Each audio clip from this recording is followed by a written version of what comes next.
world of cable news screaming and social media echo chambers, it's easy to lose the signal in the noise.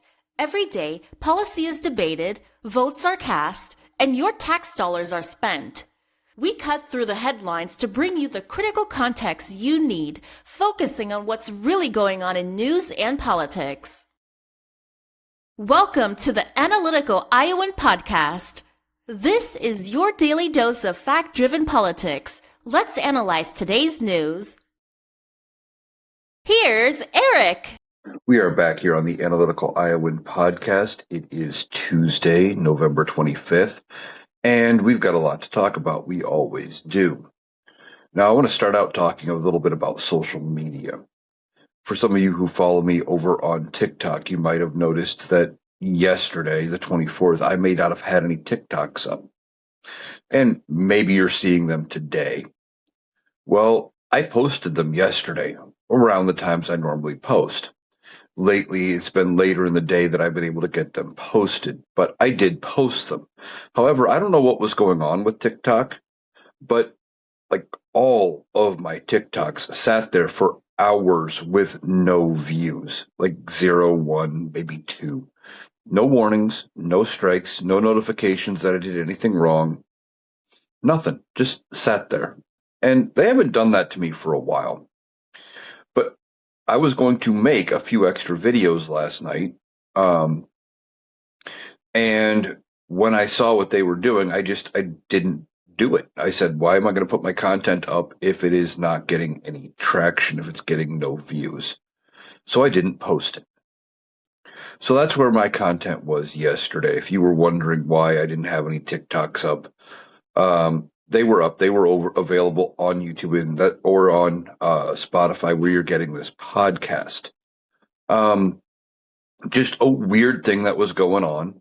One of the reasons why I like the podcast is because I get to talk about whatever I want to talk about. There's less restrictions, and YouTube doesn't take my videos down. They don't stifle my content. Sure, some of the podcasts don't get that many views, but they've been doing steadily better. It's not one of these things where I can have videos up for hours with no movement, and I am depending on their algorithm to push it. The whole thing is just irritating. How are you supposed to be able to gain traction, gain followers, and, get momentum when they're not pushing your content? Now, we all wondered months ago when they announced the new terms of service about talking about political figures, etc., about what was going to happen and if we were going to get account violations and if they were going to start taking accounts down. And so far, I've only had one video that was even messed with, and I won that appeal pretty handily. No, maybe I had 2. I think I had 2, but I won those appeals. It was almost like it took them a while, but once I could actually get them appealed, they were restored within minutes. No big deal. Just one of the things. This is also one of the reasons I block all MAGAs. You come to my feed, you spout nonsense. Like I just blocked somebody this morning. I was talking about a story we're going to get into a little later on, and the only comment they put in was liar. Okay, tell me how I'm wrong. And I wasn't wrong, and I'll cover which video that was in a little while. But I blocked them because they're the type of person that would come because you said something they didn't like. They're going to block you. Now, one of the other reasons I block all MAGAs is a story I think I started talking yesterday about on the podcast. There is this story out now, and apparently Twitter has a new feature where you can click on the account and you can see where the account was created. Now, they did say there is kind of a glitch if you've done some international travel recently, where it may display the wrong information. But for the most part, it will show you the country of origin of the account if you're on Twitter. Now, why is this important? Well, a ton of MAGA accounts, some with large followings and some that were retweeted by Donald Trump and reposted over on Truth Social, etc., were found to be foreign accounts. They were from, Asia, they were from Russia, they were from Africa or wherever. They were not from the United States, but they were pushing pro MAGA, pro Donald Trump content. Some of them were bigger accounts. And we've often said that the MAGA movement was being influenced by Russia and other factors.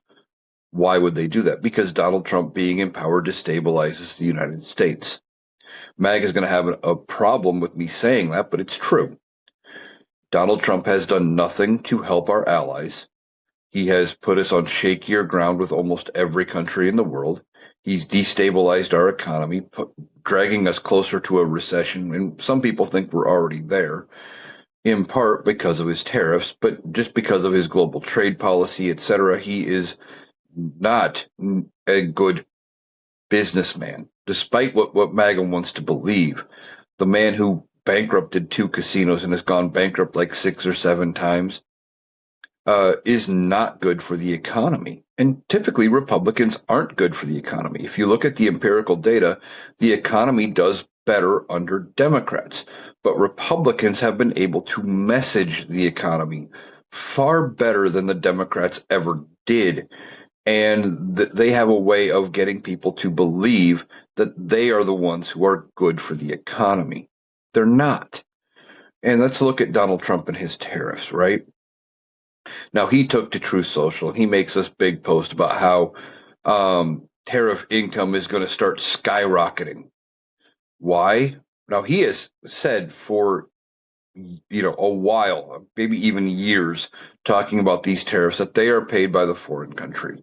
He genuinely believes if he puts a tariff on China or Canada or Japan, that China, Canada, or Japan, whatever country he puts the tariff on, the money for the tariff comes from their treasury and goes to the United States Treasury, and that they pay it, not the American consumer. But what happens, and we've talked about this, is that when the company buys something and it hits it comes in at the port, whatever port of entry that could be, and that does include airports, they would have to pay a tariff.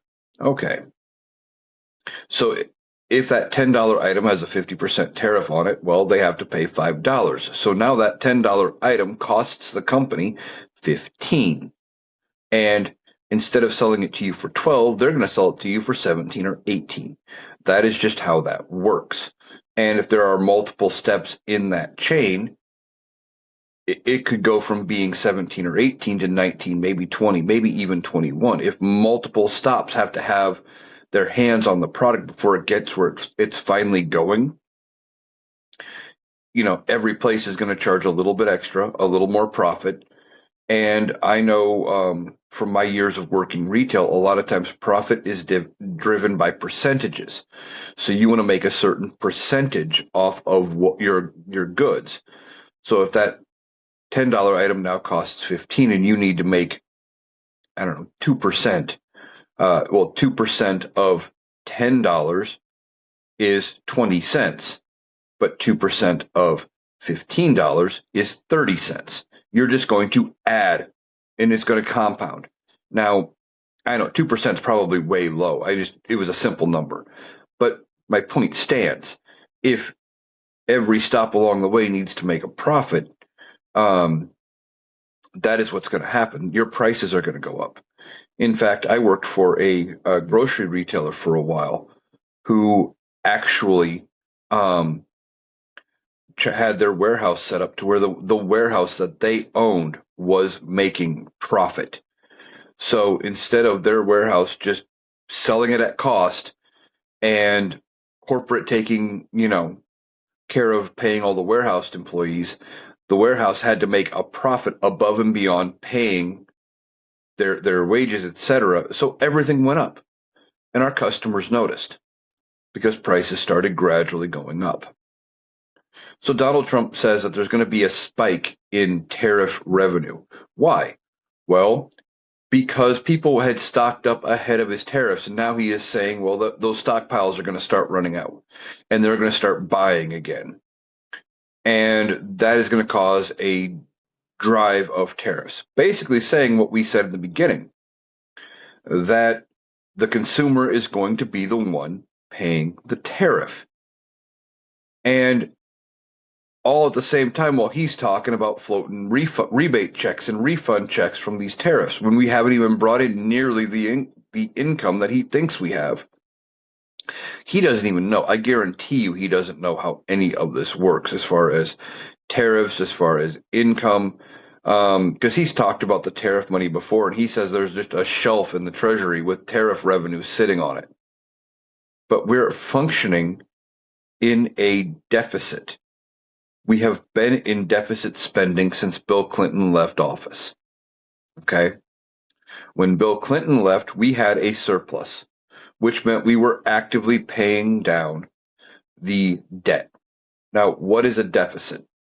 Deficit is basically any money over and above what you bring in that year in taxes that the government is spending.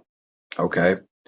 So when we were in a surplus, and I'm going to make it simple, if our budget for the year was $900 billion and we brought in $1 trillion, that was $100 billion surplus. And that money would go to start paying down our debt. Now, the US government carrying some debt is a good thing. Don't get me wrong. We should always carry some because, in part, that is a great source of security for the country. They look to it as far as stabilizing the economy because government bonds always pay good interest.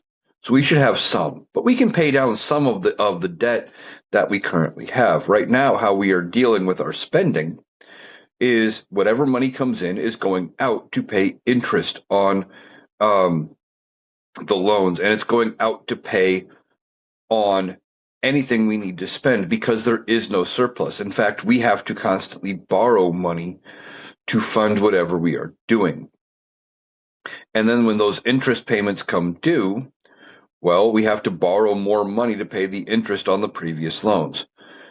Now, this is where if Republicans were serious about when they say they want to be fiscally conservative and pay down the debt, I would actually be on board.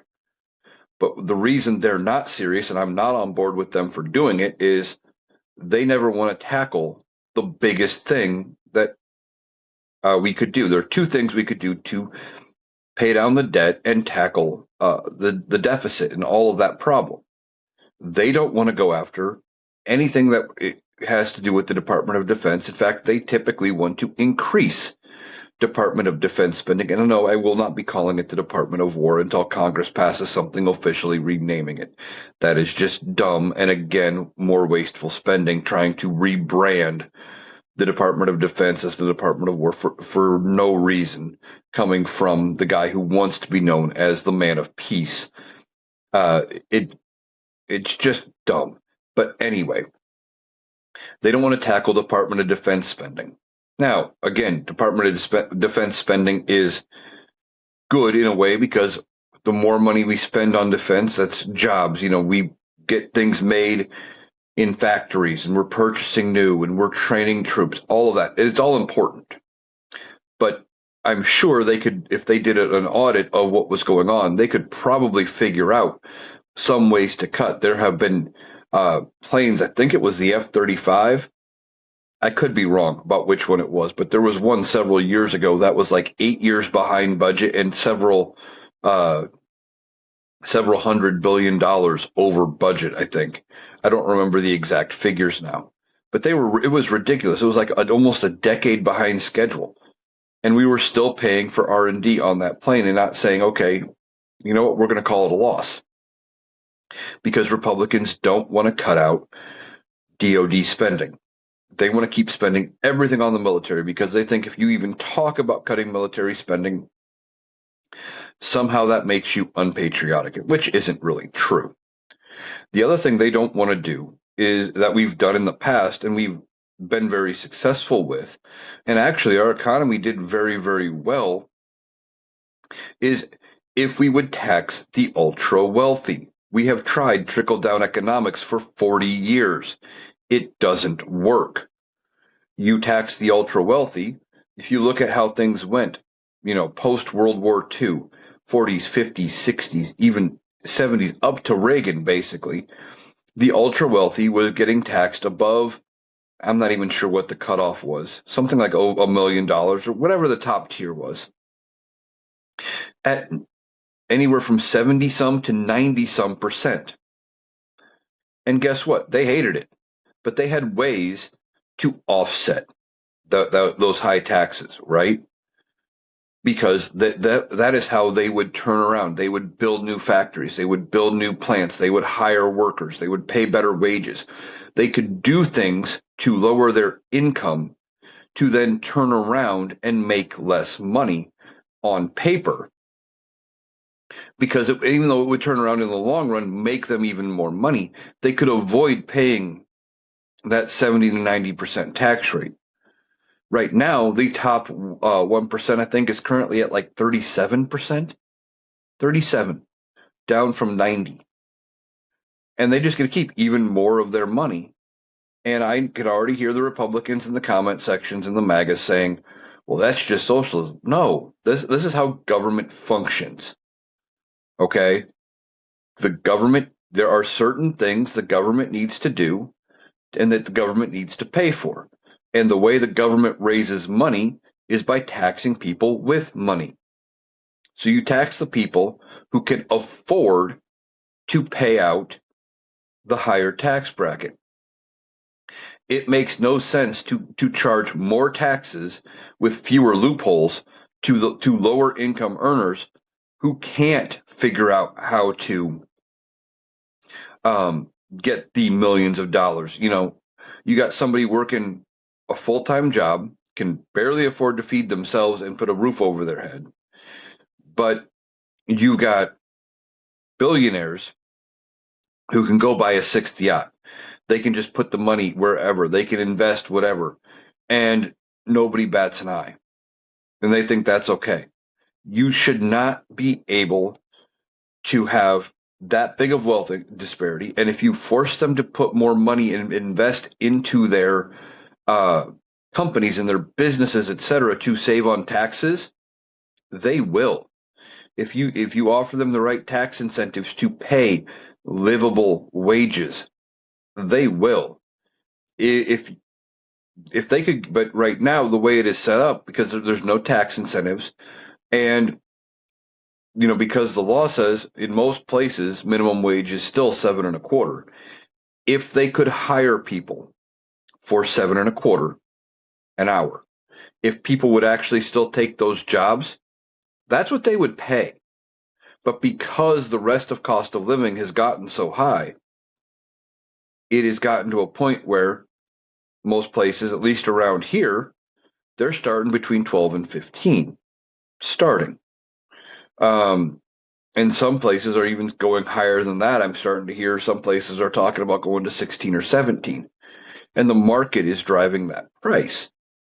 But if you would legislate it, you would take that out. And if you would raise the minimum wage, these employers would have no choice but to start paying at least that.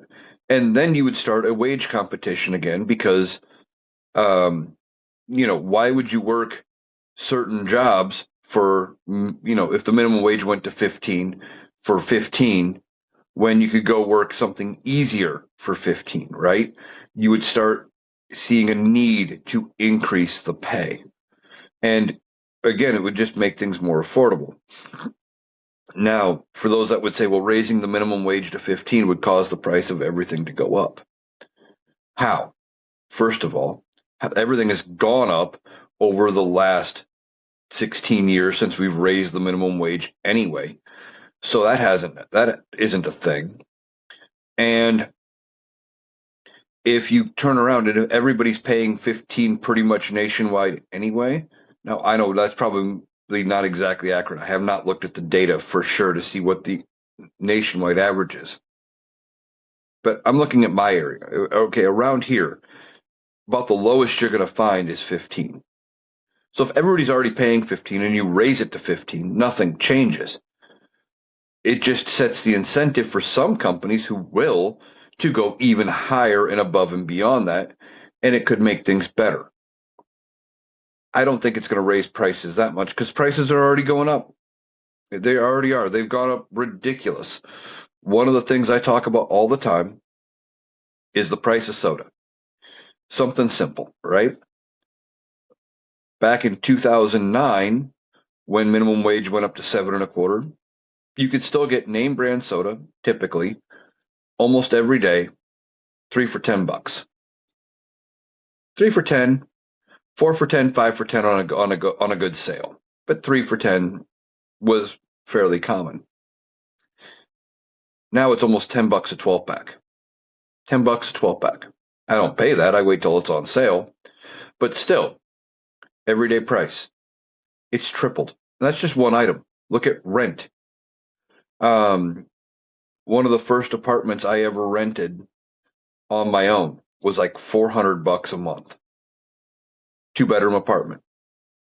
Pretty nice place. Anymore around here, 2 bedroom, you're starting to look to anywhere from 8 or 9, maybe even getting closer to 1,000 if you're not in some place that's rent controlled. It's getting outrageous. We need to do something. But going back to where I started here with tariffs, Donald Trump just thinks these tariffs are going to be the be all end all, and that now that the stockpiling is starting to wear off, that's going to raise prices. It's not. People are just going to be more selective about what they're buying. If they can't afford it, they're not buying it. Donald Trump doesn't understand that. He thinks he is running one of the best economies in the world, and he was for a time. But he's not anymore because he ruined it. And we don't even know if his tariffs are going to be allowed to continue. We are waiting on the Supreme Court. Now, they had a case before them on the tariffs, and they seemed very skeptical of Donald Trump's tariff authority, of him having the ability to put the tariffs on that he claims. So they're looking at his ability to put the tariffs on. And what they're going to do is, in my opinion, I think the Supreme Court is going to rule against him, in part because if you look at a lot of the rulings coming out from this Supreme Court, they like to look at the letter of how things are written. And that's how they came up with things like the um, decision overturning Roe v. Wade. They said, well, it doesn't mention abortion in the Constitution, so they decided this wrong. Never mind the fact that what was really decided was that you had a right to privacy and to make private medical decisions. But they looked at it and said, well, we don't see the word abortion here in the 14th Amendment, so ruled wrong. And a lot of times when they make these decisions, they are talking about, the actual text. And in the law Donald Trump is citing to give himself the tariff authority, the word tariff nor any of its synonyms, it just doesn't appear. And also in the Constitution, the power to impose duties, which a duty is another word for tax, just like tariff, rests with Congress. And Congress passed 3 resolutions. Well, the Senate did anyway, right before the U.S. Supreme Court took up that case, that said, hey, we don't agree with your tariffs. We want to end what you called the national emergency to impose these tariffs. We want to take your tariff authority away. And the Supreme Court is going to look at that when they weigh their decision. Now, we are still waiting to see what they do with it. So, with all of that, Donald Trump is hopeful that his tariffs are actually going to work. I mean, they're floating this idea of these refund checks, but that would take Congress, and there isn't the money there to do these tariff rebate checks. And effectively, all the tariff rebate checks is shifting money around. And I can already hear some of the Republicans that are going to see this and go, well, I thought you liberals were in favor of socialism and stuff like that. Not like this. Okay. If they send out checks to everybody, it is going to take people who bought more goods, and they're going to be the ones who had paid in more in the tariff ultimately, and just transfer that money to lower income people. But the other thing is, we don't have the funds available that they seem to think we do. Okay. Supposedly, we've only, from the numbers I've seen, we've brought in less than $400 billion in tariffs.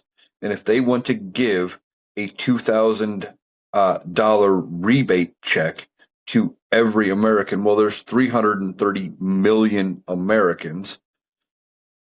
So that would be $660 billion that it would take just to break even. And we've only raised, I think, somewhere in the neighborhood of 450 billion, something like that, in tariff money. So the money isn't even there. And that's before you get into the other rebate check that Donald Trump and his team wanted to talk about. And they were talking about, and it never happened, was a $5,000 Doge rebate check. We haven't talked about Doge for a while, but Doge is officially gone. It kind of went out with a whimper. They've officially said that they're ending their investigation, they're ending their process early, and they're done. But we're also hearing that some of the members of the Doge team are starting to go, was what we did legal? Could we be facing some problems? And we said that at the time. I said that at the time, that when Doge came out, that these people better be careful, because at some point Donald Trump is going to be gone and there will be investigations into what they did. And they could be facing some legal jeopardy, yes, because you had people who weren't supposed to have access to government programs and government systems, who didn't know what they were doing, going in, accessing all sorts of things on the government computers, etc., doing all sorts of things like firing people and trying to cut programs, etc., which a lot of it they couldn't even legally cut because that was going to take Congress. The whole thing was poorly done. It was mismanaged, done by a billionaire who actually got more government contracts out of the deal. And they could all be facing some very heavy criminal liability when it is all said and done. They could. And Doge is just gone. Now, of course, we never got the rebate checks because they barely saved any money, because we find out afterward that a lot of what they cut, they had to bring back. Like, they let go a bunch of people who their main job was to oversee the U.S. nuclear stockpile and make sure that they were A, functioning correctly, and B, safe, and all of those things.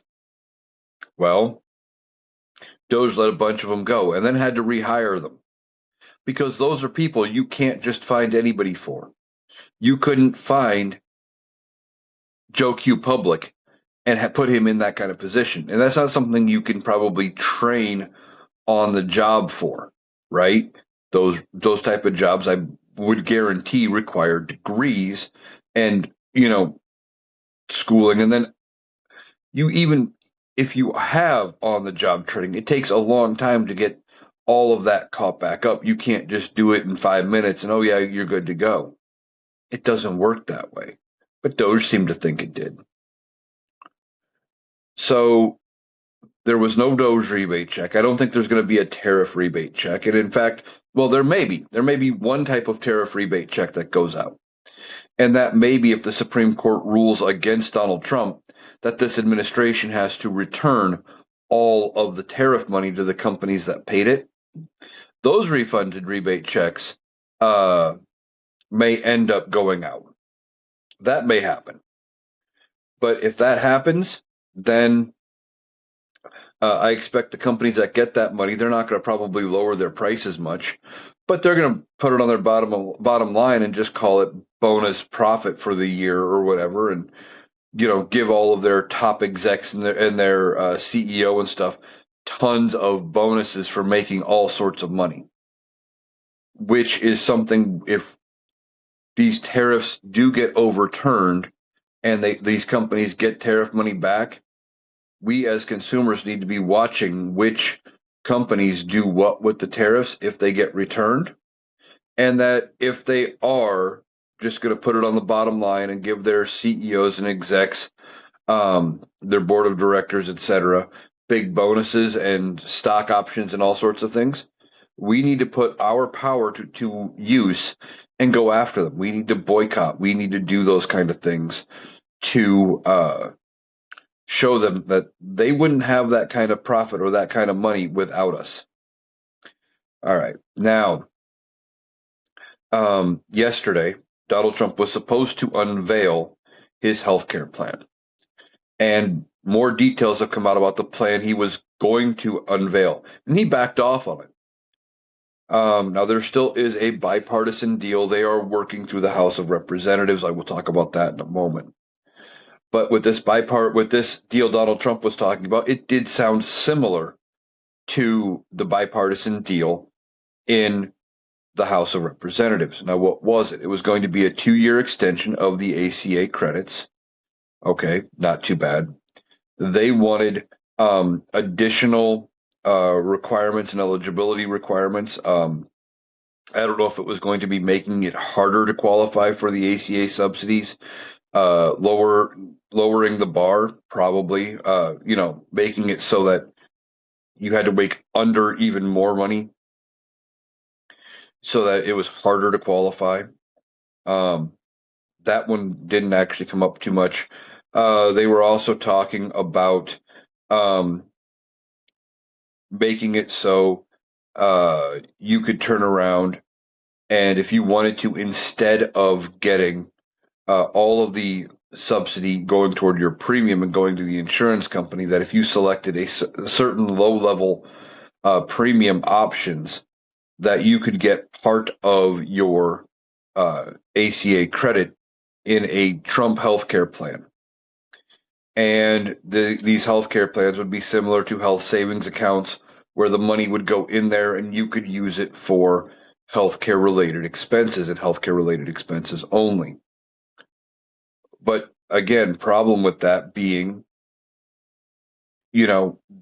some of the details weren't included. Does it go away at the end of the year?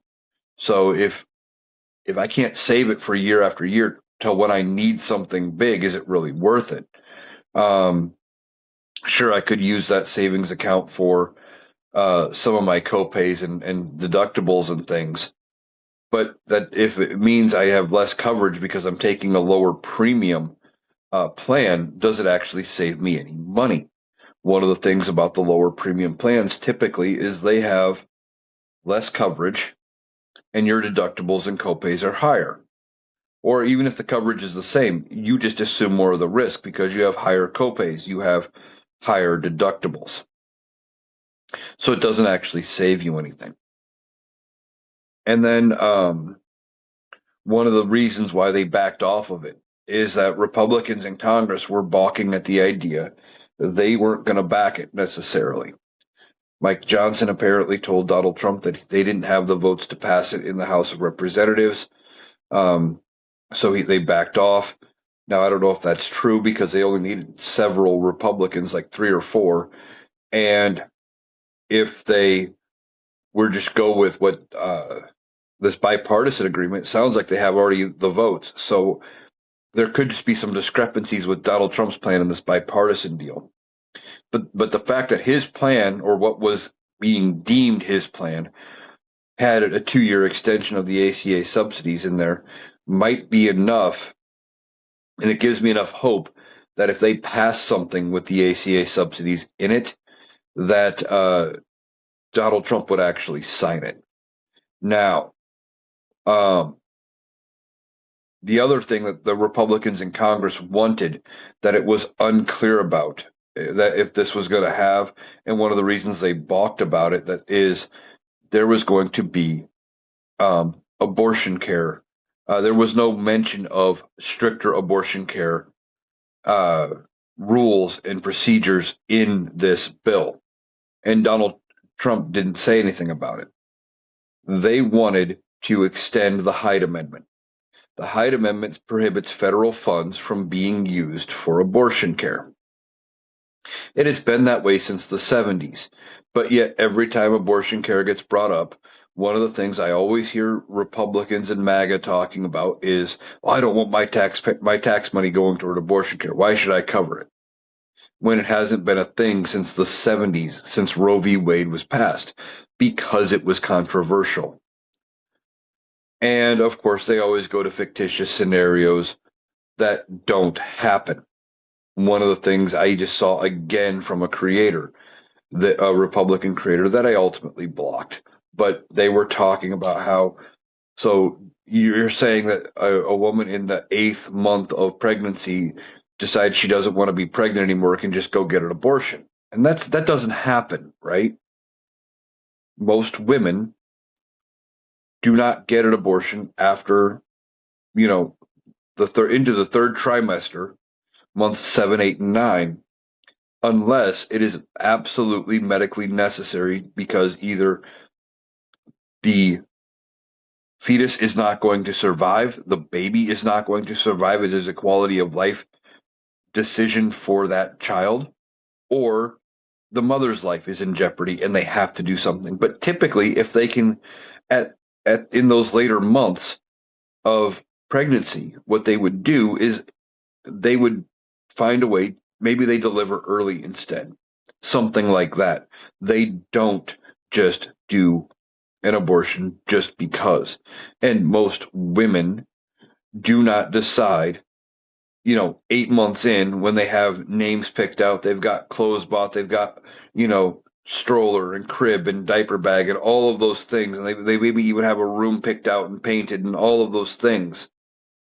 They don't just decide, well, I don't want to do this anymore. But that's their fictitious argument. Republicans always do that, and it's a bad faith argument.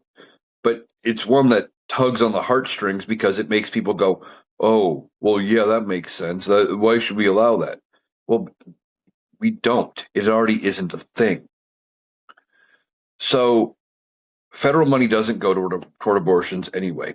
But with the ACA, there are some things in there that do allow certain states to allow for state funded money if it is part of, like, if your state does chips in a percentage into the ACA to help make insurance more affordable, that some of those plans could have um, abortion services covered, especially in emergency situations, etc. But Republicans wanted to make it even tougher, and they were trying to find ways to make basically a nationwide abortion ban. They wanted to tie a nationwide abortion ban into extending the ACA credits. Now, they will tell you both sides of the same story, right? They will tell you that abortion rights are about states' rights, and states should be able to decide what's best for their own residents. Except then they turn around and they do things like this and say, well, it's not really about states' rights. It's we want to prevent all abortions and we want a national ban. So they used states' rights as their excuse to push the case to the Supreme Court, and that, oh, well, we're not really banning abortion care. We're just leaving it up to the states to decide for their residents because we want the state to be able to make that better informed decision about what goes on in their state borders. And then they still want to push a federal ban. The Republicans aren't going to be happy until they have this total ban. And I think it's going to backfire and it's going to work against them. One of the things we've been talking about with Mike the Rational Boomer is, come 2028, when the Democrats, as I believe, will be back in charge, I think they end up with the House, the Senate, and the presidency in 28.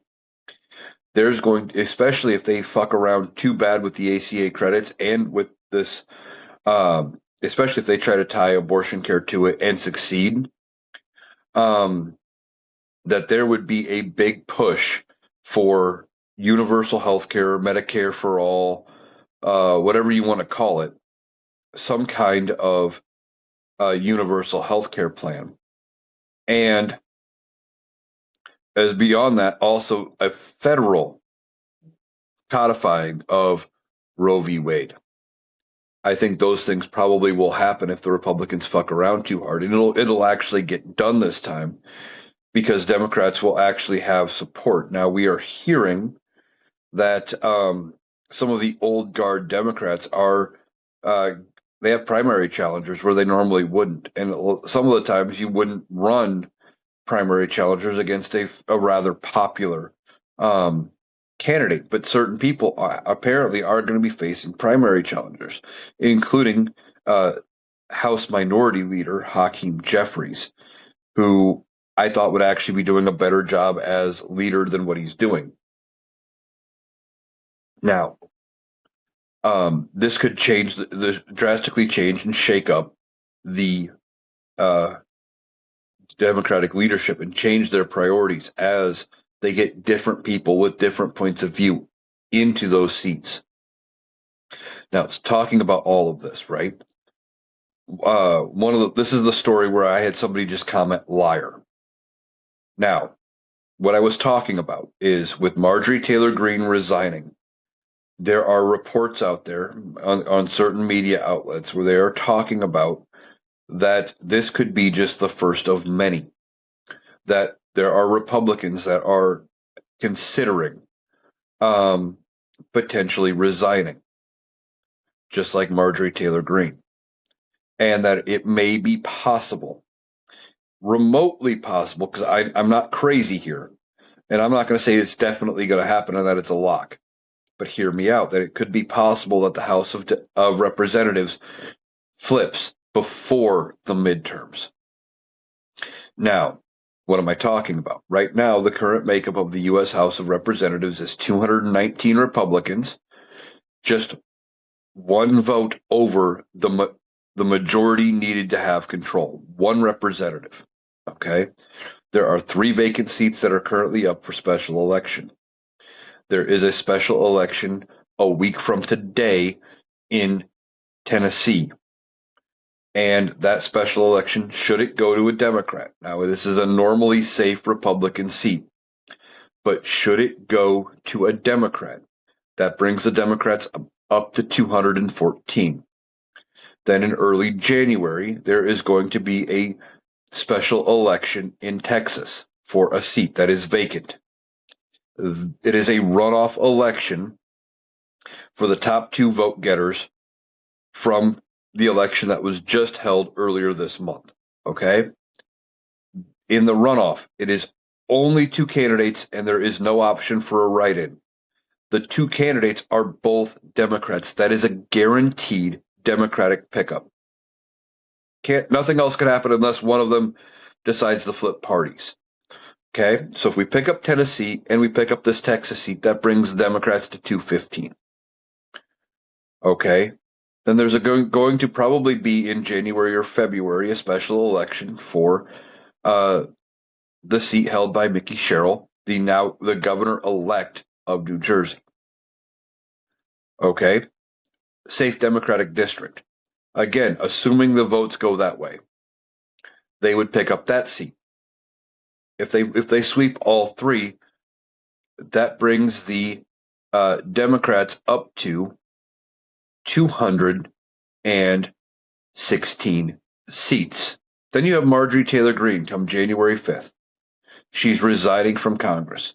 Now, if it works the way I understand it works in Georgia, within 2 months, there will be a special election for her seat. And that special election probably will go to a Republican. Let's be honest.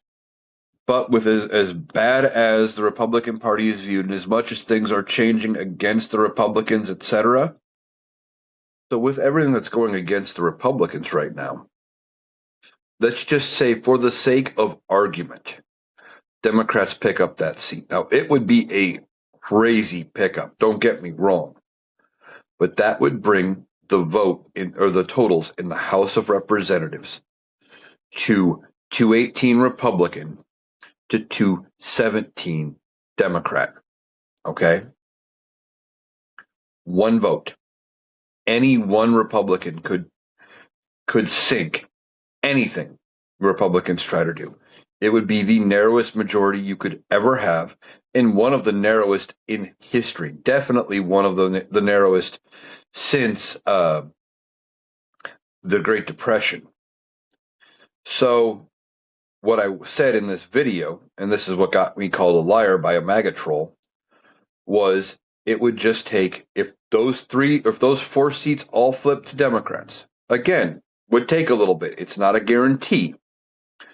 But if that happened, it would just take one more resignation, one Republican passing in Congress or one Republican flipping parties at that point.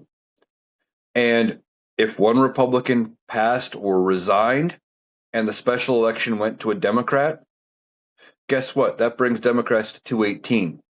218 is the majority. They would have control of the House of Representatives. And with that, that would bring in new leadership. They would flip control of all the committees.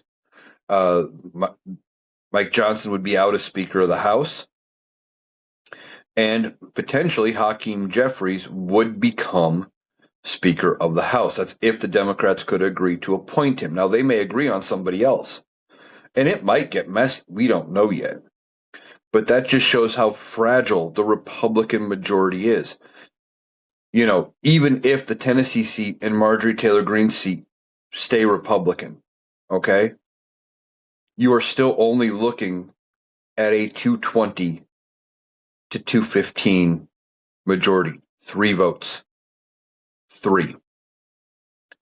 3 Republicans defect on any measure, it doesn't pass. And that's bad news for Republicans. They're not going to get a lot done. And if somehow the Democrats flip the House mid Congress, Donald Trump will get nothing through the House of Representatives the rest of the year, the rest of his first half of his term. And if that momentum carries, it just means that they would be fighting to maintain the House of Representatives in the midterms, which is different than fighting to gain control of the House of Representatives. It is huge when it comes to momentum for the midterms. And the midterms are going to be very important, don't get me wrong. And the midterms, despite anybody saying to the contrary, the midterms are going to happen. Okay, the midterms are going to happen. They are not going to be able to cancel the midterms because I don't think even the state legislatures and stuff that would have to do things like that, they don't want to have to answer to their own voters when they try to do this, right? So if they cancel just federal elections and say, well, we're just going to award the seat to so-and-so because they're running, I think that could get challenged in courts, and the courts would say, fuck yourself, that's not a thing. And beyond that,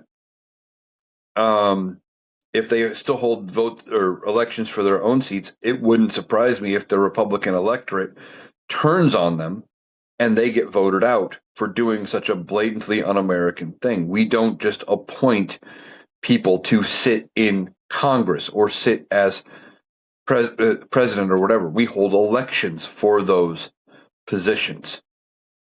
And you know, it'd be a hard sell to the American populace to go ahead and do that. Now, speaking of appointing people, we have these cases with James Comey and Letitia James.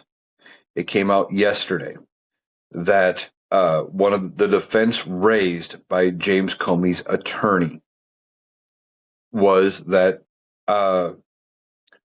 the attorney, Lindsay Halligan, the one Donald Trump appointed because he could not get a prosecutor to bring up these cases, was improperly appointed. And that was true. I believe it requires congressional approval. I could be wrong, but however he put her in that position was not the correct way to do it. And as Judge Aileen Cannon pointed out, when it came to Jack Smith, now he was a special counsel, not a district prosecutor, not a district attorney like this Lindsay Halligan, but Jack Smith being special counsel, Judge Cannon went against precedent and saying, well, he was improperly appointed because he should have had congressional approval, and he didn't have that. So the attorney raised that point, and the judge sided with Comey's attorney. Now, of course, the government is going to be appealing this, and I don't know how much they can actually do because this was case dismissed. Basically, the judge said the attorney was improperly appointed, and we are not moving forward with these charges. They are dismissed against both James Comey and Letitia James. Now, I think there is still some time on the statute of limitations for Letitia James, but James Comey's case is now past the statute of limitations. And that is important because unless an appeal is successful and the case gets reinstated, which typically doesn't happen, typically dismissals, they don't get appealed and overturned very often, at least not from what I've seen. Now, maybe there's an attorney out there in the audience that will correct me and tell me it happens all the time, and I don't know what I'm talking about, but I don't think that happens very often. Unless they get overturned by appeal, and this could be a drawn-out process. For James Comey, the statute of limitations is up, and for Letitia James, I don't know how much time would be left on the statute of limitations for her, but the longer these appeals are drawn out, the closer to the end of that statute of limitations for her it would become. And her case is pretty weak anyway, because in like 7 spots on her mortgage application, she bought a house for a family member to live in. It was going to be a second house that she was going to let them live in. It effectively was a rental property. And in like 7 spots, she checked the boxes saying it was not going to be a primary residence. But in one box, she said yes, it was, and missed it. Now, should she have missed that box and made sure she checked the right one as an attorney? Sure. Was it intentionally mortgage fraud? I don't think so. It would have been different if she had checked all of the boxes and said, "Oh yeah, I'm going to live there," but she didn't. This was probably an honest mistake. But one of the reasons they are trying to use mortgage fraud is because that was one of the things that Donald Trump was found civilly liable for by Letitia James. And they're trying to prove that, well, everybody does it, basically, and that Donald Trump doing it was no big deal, that people lie on their mortgages all the time. That's why you hear some of this stuff coming out about all of it. And these charges, they're getting dropped. And I don't know if they even get picked back up again. They may just decide to let it slide until the next time it's on Donald Trump's mind and he tries to push for it again. And even if they bring the charges back, it is going to probably get dismissed for vindictive or selective prosecution. Okay. Well, Donald Trump has been going after members of Congress, these Democratic members of Congress who are veterans who came out with a video that just basically said that members of the military do not have to follow illegal or unlawful orders. And Donald Trump is pissed about it. Now, he has gone to Truth Social. He has been late night ranting about it, calling it sedition, calling it treason, calling for them to be hung, all these kind of things. And the fact that you have the President of the United States even talking about, again, not even for the first time, that members of Congress should be hung is insane, right? And the fact that it is the same person who did it the last time is insane. But it's not sedition. It's not treason. It's a fact.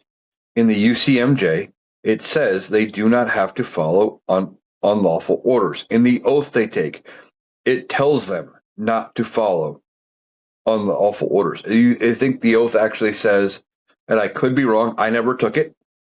I have never served, so if somebody out there is a vet and knows it better than me, feel free to comment it. But something to the effect of that you pledge allegiance to the Constitution and you will faithfully execute and defend it to the best of your ability against all enemies, foreign and domestic, and that you will follow any lawful order given. Something like that. And I know I probably got the wording in the phrasing wrong, but effectively that is what it says. And we are hearing that members of the military have reached out to attorneys trying to say that, hey, what constitutes an illegal order? Should I follow an illegal order, etc.? And where that line is and how they refuse it so they don't end up in trouble. They are worried about what happens when Donald Trump is gone, and do they have to face the outcomes of listening to Donald Trump?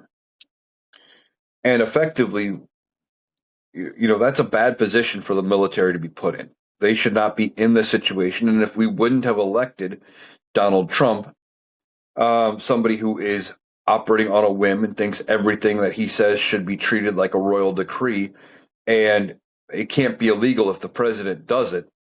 That,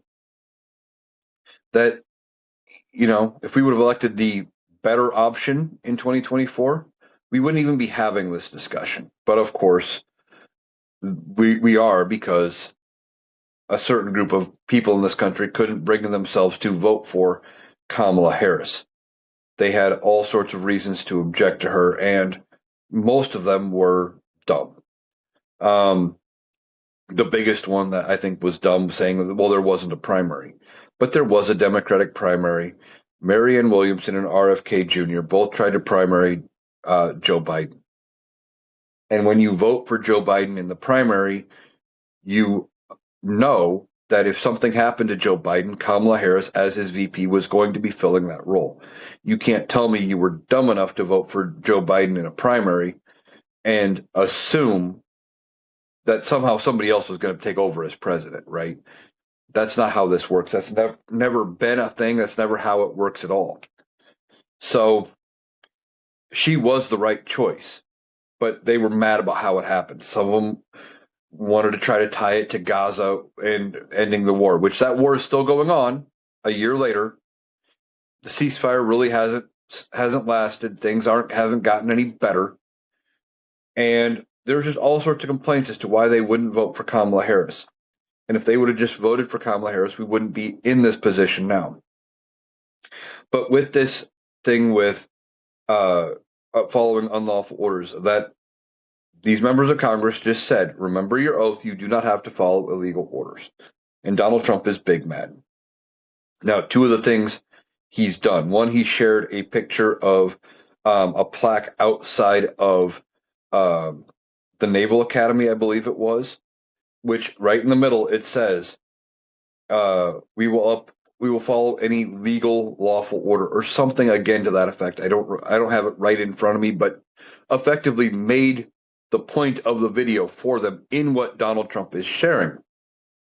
Of course, Republicans are trying to spin this, that these members of Congress are telling the servicemen and women to ignore all orders, and that's not the case. And if all orders coming from Donald Trump are illegal, then Republicans in Congress need to do their job and get rid of him. So it's not the win and the flex that they think it is. But anyway, he shared that. The other thing they're talking about doing is having the Pentagon recall Senator Mark Kelly, who is a naval vet, retired from the Navy. And I believe they can still get recalled and court-martialed. And he's going to attempt to court-martial, or at least they're going to investigate and see if they can court-martial Senator Kelly for sedition or treason or whatever charge they decide to come up with. Well, I don't think it's going to go anywhere, because every person who would be sitting in the court-martial jury or tribunal, however they do it, I don't know if it's going to be like a full trial or if it's going to be like a panel, or however the court-martial is actually done. Everybody that is there, though, is a member of the military. They've all taken the exact same oath that Mark Kelly did, and the same oath that he was referencing in the video. So if they decide to go after him, I don't think it goes anywhere. But this is, again, Donald Trump trying to be the tough guy, trying to go after his political opponents and appear tough. Well, you better do what I say, or else this is going to happen to you. And it's going to turn into nothing, much like everything that happens with Donald Trump. He is getting weaker and weaker by the day. And ultimately, I think the Republicans are going to have to make a choice. Do they stand with Donald Trump, or do they decide it's time to move on, roll the dice, and go with J.D. Vance and see if they can actually get a better narrative going into the midterms, going into 28, and trying to make things better for them, because otherwise it is going to be very, very bad for the Republican Party going forward. All right, that's going to do it for today for the Analytical Iowan podcast. I want to thank you for joining me. There's going to be even more to talk about tomorrow because there always is. And, I'll be back tomorrow looking into even more. Like I said, there's always stuff to talk about, and it keeps getting crazier because of this current administration. Eventually, we're going to get through it. We're going to go back to so called normal, boring times, and I can't wait for that.